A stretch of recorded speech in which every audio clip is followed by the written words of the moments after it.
Paz do Senhor. A partir de hoje começa uma nova jornada na nossa vida, onde nós vamos se posicionar diariamente juntas, unidas para a leitura do livro A Mulher Sábia Edifica o Lar, de David Titus. Essa autora, infelizmente, ela já faleceu, ela já está junto ao Senhor, mas ela nos deixou ensinamentos valiosos em suas obras. E eu gostaria de hoje começar esse projeto com vocês. Está lendo um capítulo por dia, e é assim que o nosso Deus venha falar ao nosso coração através dessa leitura. Vamos junto nos posicionar hoje para mais esse desafio no Senhor. Amém? Vou estar iniciando lendo a introdução desse livro, onde diz: Nasci em um lar cristão. Meus pais frequentavam a igreja e por isso eu e meu irmão não tivemos escolha, senão fazer o mesmo. Eu tinha 15 anos quando me comprometi a seguir a Cristo e manter-me fiel aos princípios bíblicos. Alguns anos depois, casei-me com Larry Titus, que mostrou ser alguém não apenas chamado ao ministério de Cristo, mas comprometido com essa missão. Ele havia frequentado o seminário teológico e, quando nos casamos, servia ao Senhor em tempo integral. Foi por meio do aprendizado sobre Deus que minha jornada pessoal teve início. Nesse livro, apresento princípios bíblicos que aprendi em minha caminhada com o Senhor e que me ensinaram a ser uma mulher que usa a sabedoria para edificar o lar. Nas próximas páginas, você aprenderá meios de desenvolver essa capacidade a partir dos ensinamentos bíblicos. Se aplicados na prática, eles ajudarão a ter um lar pleno, feliz e abençoado. O lar é a instituição que Deus criou para formar o coração humano. O coração de cada pessoa em uma família pode ser ferido e endurecido ou pode ser feito seguro e sensível. Cada coração seguro, cheio de amor e paz, equivale a uma pessoa que pode florescer. A atmosfera familiar de amor e paz satisfará as necessidades emocionais essenciais que o Senhor estabeleceu. Deus é amor. Jesus é o príncipe da paz. Vocês foram criadas para conhecer o amor de Deus e experimentar a paz que Jesus traz. Escrevi este livro motivada pela percepção de que muitas mulheres estão se perdendo no que se refere a viver plenamente a sabedoria que Deus espera delas. Em nossos dias, existe uma enorme pressão social e espiritual para que haja mudanças perigosas em conceitos importantíssimos para a saúde do lar. Infelizmente, essas mudanças têm alcançado de modo negativo muitas mulheres cristãs. Mas a palavra de Deus é viva e não muda. Por isso, desejo mostrar como o Senhor nos orienta a ser o que Ele deseja que sejamos e, com isso, demonstra seu cuidado e seu amor por nós, mulheres. Convido você a mergulhar neste universo de ensinamentos bíblicos com a certeza de que, ao final dessa leitura, você terá um entendimento muito maior das orientações divinas para nós, mulheres. Com isso, estou segura de que você poderá ser uma bênção ainda maior em todos os lugares que estiver, em especial no seu lar. Peço a Deus que essa leitura a edifique grandemente para que você possa edificar aqueles que estão à sua volta. A minha oração é que os princípios que apresento nesse livro a ajudem a ser cada vez mais sábia e, com isso, parte ativa e fundamental da construção de um lar edificado sobre a rocha sólida do amor cristão. Boa leitura! Amém? Bom, essa foi a introdução desse livro e a palavra do Senhor lá em Provérbios 14:1 diz que a mulher sábia edifica o lar, mas a insensata o destrói com as próprias mãos. Vamos orar para a gente poder iniciar essa leitura? Amém. Senhor Jesus, eu te agradeço, meu Pai. Te agradeço, meu Pai, pela oportunidade que a gente tem, Senhor Deus, de estar na Tua presença. Pela oportunidade que a gente tem, meu Pai, de poder ter acesso a essa literatura, Senhor Deus. Obrigada, Senhor Jesus, pela Tua palavra. Nos perdoa, Senhor Deus, nossos pecados, Senhor Deus. Que não seja eu transmitindo nenhuma palavra, mas que seja tudo, meu Pai, o Senhor que venha falar, que venha nos convencer, que o Espírito Santo de Deus venha nos encher, em nome do Senhor Jesus. Amém, amém. Vamos ao capítulo 1 deste livro.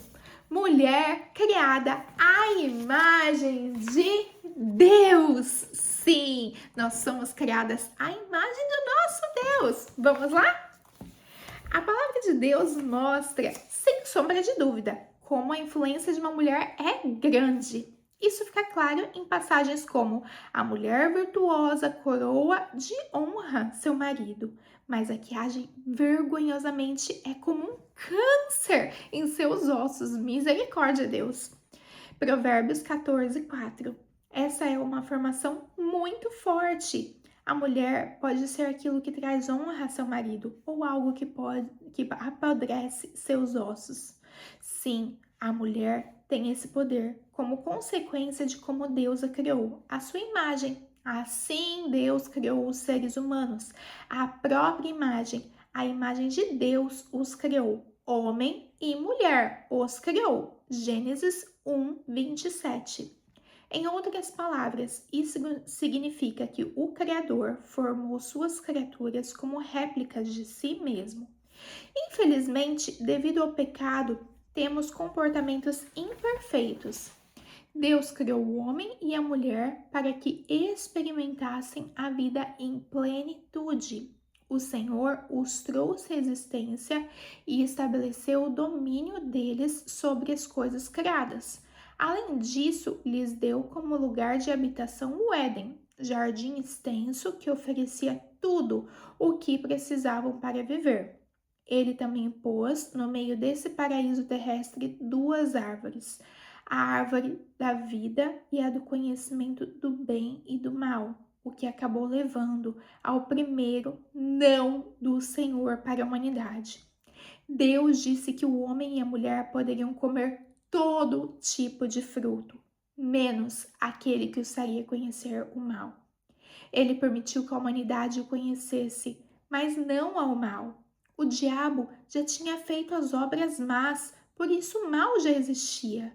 O Senhor, porém, não queria que o conhecêssemos. Infelizmente, a queda fez a humanidade ver-se distante da imagem de Deus, em decorrência da entrada do pecado em seu coração. Com isso, o diabo marcou um ponto com a humanidade. Quando Jesus, o Filho de Deus, decidiu vir à Terra, encarnou em forma humana. É como se ele dissesse: vou pôr em prática o plano de redenção para a humanidade. Encarnarei na forma de homem, viverei entre os homens e mostrarei a eles como sua vida pode ser redimida e restaurada ao conformar-se à minha natureza, e assim tornando-se réplicas minhas. Sim, somos réplicas espirituais de Deus. Em Cristo, o Senhor marcou o ponto decisivo com toda a humanidade. Mulher, você não se encontra em si mesma, mas em Deus, pois é um ser espiritual, uma réplica dele.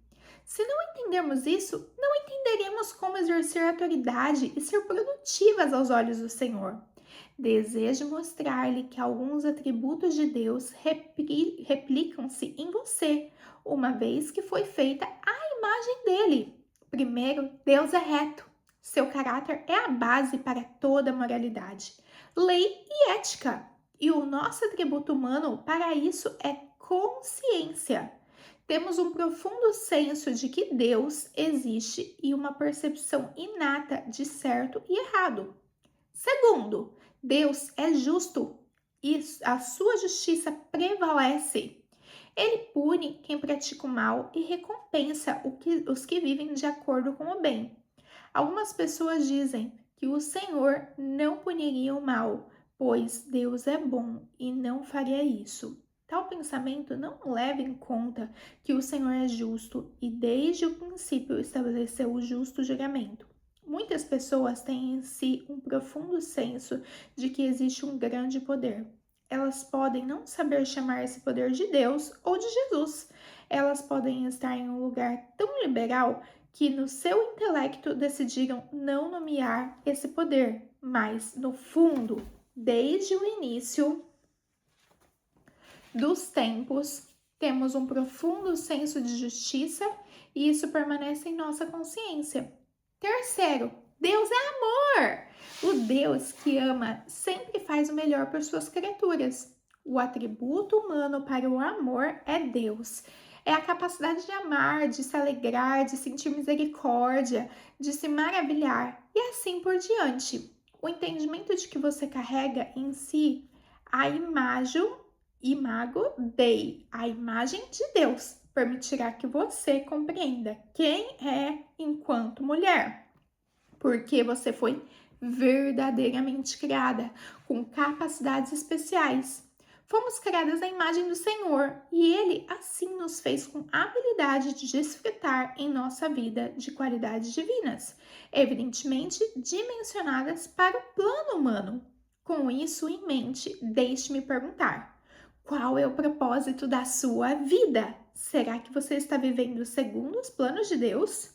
Você vive com o entendimento de que foi criada à imagem do Criador?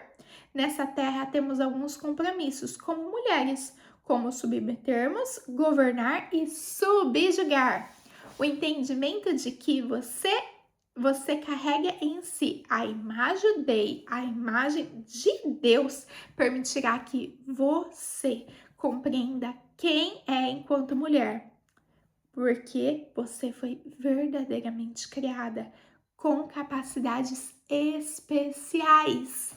Veja, então Deus os abençoou e disse: sejam férteis e multipliquem-se, encham e governem a terra, dominem sobre os peixes do mar, sobre as aves do céu e sobre todos os animais que rastejam pelo chão. Gênesis 1, 28. Lembre-se de que Deus criou macho e fêmea e todas essas instruções são para ambos. Todos devemos ser submissos em graus diferentes. Toda pessoa sempre é submissa a alguém em alguma questão, em algum lugar. Por exemplo, em muitas áreas da vida você se submete, então nunca pense que é uma mulher absolutamente livre e independente. Isso é uma mentira do pensamento radical feminista. Insubmissão não é para você que vive em sociedade. As escrituras ensinam que temos de nos submeter uns aos outros, pois é um ato de honra e respeito àqueles que estão ao redor. No âmbito familiar, o marido é o cabeça da esposa e nós lhe somos submissas. Creio nessa doutrina, como todas as minhas forças. Porém, algo aconteceu na mentalidade de muitas mulheres que perderam o senso de identidade de quem elas são em Cristo. A mulher não pode abdicar de fazer o que Deus designou-lhe que fizesse, culpando o marido. Em outras palavras, não podemos pôr nas costas do esposo o que é nossa responsabilidade. Lembre-se de que Deus ordenou ao homem e à mulher de que governassem, subjugassem e se reproduzissem. Eles tinham de ser produtivos. Deus não disse somente a Adão: você governa. E a Eva: você escuta e faz cegamente o que Adão disser. Não! Falemos sobre governar. Se Deus disse a nós, mulheres criadas à sua imagem, que devemos governar, o que significa? Governar significa tomar decisões considerando o rumo e o destino. Algumas mulheres pensam que o governar significa controlar e dominar, mas não se trata disso. Deus lhes deu autoridade e as comissionou para ser alguém que toma decisões. Se é casada, você pode e deve governar, obtendo as informações necessárias para certas tomadas de decisões.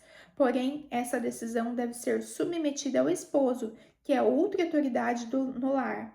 Isso não significa que você não buscará informações, que não procure saber o que está acontecendo, ou que dirá aos filhos que as decisões devem ser tomadas unicamente pelo pai. Nada disso.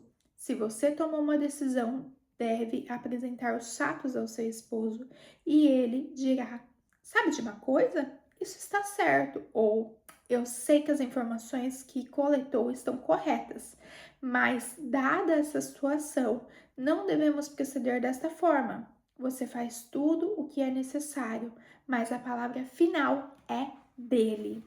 Se uma mulher submissa exigiu de mim 53 anos de honra e respeito ao meu marido, submetendo-me a ele, escolhendo o papel subordinado ao dele, meu marido não é responsável por mim. Minha aceitação da autoridade que Deus me deu para assumir a responsabilidade em meu lar é o que me faz crescer e me desenvolver como uma mulher de caráter. É o que me dá segurança, sabendo que eu sou quem eu sou em Deus, um ser criado à sua imagem. É a capacidade de que Deus me deu, que me permite submeter-me ao meu esposo sem perder a minha identidade. Se você não atua como alguém que governa, então não saberá quem é, não será produtiva em seu lar e não crescerá em Cristo. O ato de governar inclui tomar decisões sem ser dominadora. Deus ordenou ainda que subjugássemos a terra, controlando-a de forma diligente e cuidadosa. Se governar é tomar decisões, subjugar é controlar de forma diligente e cuidadosa. Alguns podem pensar que governar é dominar e subjugar é acalmar. Naturalmente, um espírito submisso é um espírito calmo. Quando as coisas estão sob controle, subjugar é assumir a autoridade que Deus lhe deu, como ser criado à sua imagem, de tal forma que você percebe que ao seu redor e no seu ambiente há necessidades que precisam ser postas em ordem. Autocontrole. Com o passar do tempo, algumas palavras são tiradas de seu contexto e esvaziadas de seu sentido real. Foi o que aconteceu com a palavra controle. Em nossos dias, não podemos utilizá-las sem que a pessoa a veja de forma negativa. No entanto, precisamos estar sob controle. O autocontrole ou domínio próprio é uma das virtudes do fruto do Espírito, porque faz parte da natureza de Deus, de sua personalidade. Quando vivemos de acordo com a vontade de Deus, as partes que estão fora de controle se tornam submissas. Deus lhes deu capacidade para isso. Por exemplo, quando você está em seu lar, o caos traz cansaço, estresse, subjugar a falta de controle, colocar a situação em ordem traz a paz e relaxamento. Você pode sentir a tensão ir embora quando as coisas ficam em ordem.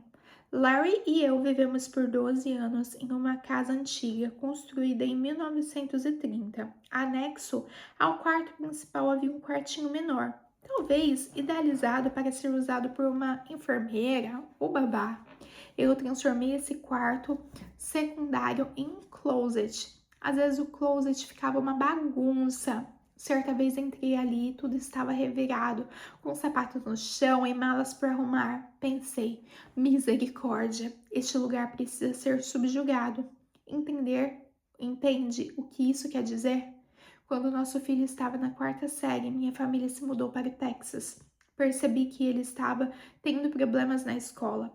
Investigando a situação cuidadosamente, descobri que a professora gritava muito, como forma de subjugar a classe. O problema é que ela subjugava a classe criando caos para fazer que as crianças ficassem sob controle. Ela gritava com elas, falando, por exemplo, todo mundo sentado agora! Se algum aluno se levantava para apontar o lápis na lixeira, por exemplo, ela gritava: eu disse para sentar e para não apontar o lápis. Essa era a forma como ela comunicava com os alunos. Procurei conversar com o diretor e com a professora.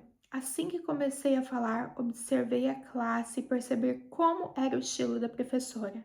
Ela amava as crianças que estavam aprendendo e ela era ótima e dedicada. Seu estilo de se comunicar, porém, baseado em gritos, estava criando caos e isso afetava as crianças de forma negativa. Quando você está em seu lar, o caos traz cansaço e estresse. Subjugar a falta de controle e colocar a situação em ordem traz paz e relaxamento. Você pode sentir a tensão ir embora quando as coisas ficam em ordem. Meu filho nunca tinha ouvido ninguém gritar com ele. Por isso o estilo da professora impactou bastante. Você poderia indagar como é possível uma mãe nunca ter gritado com o filho até ele completar 10 anos? Quando fico nervosa ou frustrada ou quando estou governando e subjugando, meu estilo não é o volume. Meu estilo é dizer lentamente: você não fará isso novamente. Está me entendendo? É desse jeito que faço. Mas a professora gritava muito e isso causava muito incômodo, como quando eu entrava em meu closet. Não queremos estar em um lugar onde há caos. Tenho certeza de que você está se lembrando neste momento de áreas sob o seu domínio que precisam ser subjugadas, porque onde há confusão, há todo tipo de problema. Fui falar com a professora e lhe expliquei a situação. Sem acusações, sem condenação, somente relatei o que estava vendo. Este é um ambiente novo para ele, que não está lidando bem com isso. E a partir daí, tudo se resolveu, como o estabelecimento do autocontrole. Nenhum de nós, seres humanos, sabe lidar com as situações caóticas. Por quê? Por causa do jeito como fomos criados. Não fomos feitos para o caos, porém, quanto mais longe de Deus ficamos em nossa cultura, mais caóticos nos tornamos. Deus nos criou para a ordem, para a paz. Vamos orar? Pai, obrigada por me teres feito a tua imagem e semelhança. Que outro Deus faria isso por suas filhas? Que outro Deus me concederia a refletir seus atributos? Só tu, Senhor, és Rei da glória, que domina sobre a minha vida, sobre esta terra e sobre os confins da terra. Grata sou por minha vida, pelos dias que tu me dás e pela oportunidade que dás de aperfeiçoar em amor. Ajuda-me a pensar e agir sempre como Cristo, com autocontrole e busca constante da paz. Em nome dele eu oro. Amém. Para refletir, o que significa para você que a mulher não é somente uma réplica humana, mas uma réplica espiritual de Deus? Segundo, se Deus deu a você autoridade e a comissionou para ser alguém que toma decisões, de que maneira o seu papel de mulher que edifica o lar tem influenciado o seu casamento? E terceira e última pergunta: que áreas da sua vida estão caóticas? O que você deve fazer para trazer a paz onde há caos? Amém? Terminamos hoje o primeiro capítulo desse livro. Que nós venhamos a aprender juntamente com o nosso Deus a sermos essa mulher sábia que edifica nosso lar. Te espero para o próximo capítulo. Se posiciona hoje em nome de Jesus.